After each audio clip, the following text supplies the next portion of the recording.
Ciao a tutti e benvenuti nella cucina del mio Home Restaurant. Oggi andiamo a vedere come preparare la salicornia o asparagi di mare, e non è altro che un'alga. Da maggio in avanti si può trovare in tutte le pescherie, è molto semplice da preparare, ci vuole giusto qualche accorgimento, però una volta pronta aggiungerà poi ai piatti un po' di salinità, un po' di gusto di mare e anche un bel colore verde. Io lo uso parecchio, soprattutto nei primi, si può aggiungere anche nelle insalate, vedete un attimino, e poi nei link allegati come sempre potete vedere alcuni piatti. Per prepararla molto semplice, iniziamo prima a pulirla. Come vedete è proprio un'alga, quindi una parte interna molto dura che non andremo a usare, quindi andiamo a staccare tutti i nostri asparagi, un'operazione molto semplice, e questo è quello che poi si andrà a buttare. Andiamo a sciacquare gli asparagi sotto acqua corrente molto bene, perché ci sarà anche un po' di sabbia, e andiamo a mettere in acqua bollente per 8-10 minuti, così toglieremo anche un po' di salinità. Una volta finito, acqua e ghiaccio, così blocchiamo il colore, rimarranno belli verdi. Per finire dobbiamo andare a eliminare quest'anima interna che è molto legnosa, molto stopposa, quindi sgradevole da mangiare. Mi raccomando,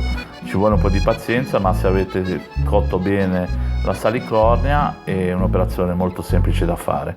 Come vedete basta un attimo e abbiamo finito. Ed eccoli qua, dei belli asparagi di mare, belli verdi, un verde brillante, e il nostro scarto. Bene, come avete visto è molto semplice, fate giusto attenzione a togliere appunto questa anima interna, perché sennò poi diventa dura, callosa, a me non piace. Una volta finita poi si può andare appunto a ripassare insieme ai sughi oppure nelle insalate. Attenzione che è abbastanza salata, come vi ho già detto, quindi quando la usate mi raccomando cercate di calibrare bene poi il sale assaggiando sempre. Ci vediamo per i prossimi video, ciao da Andrea.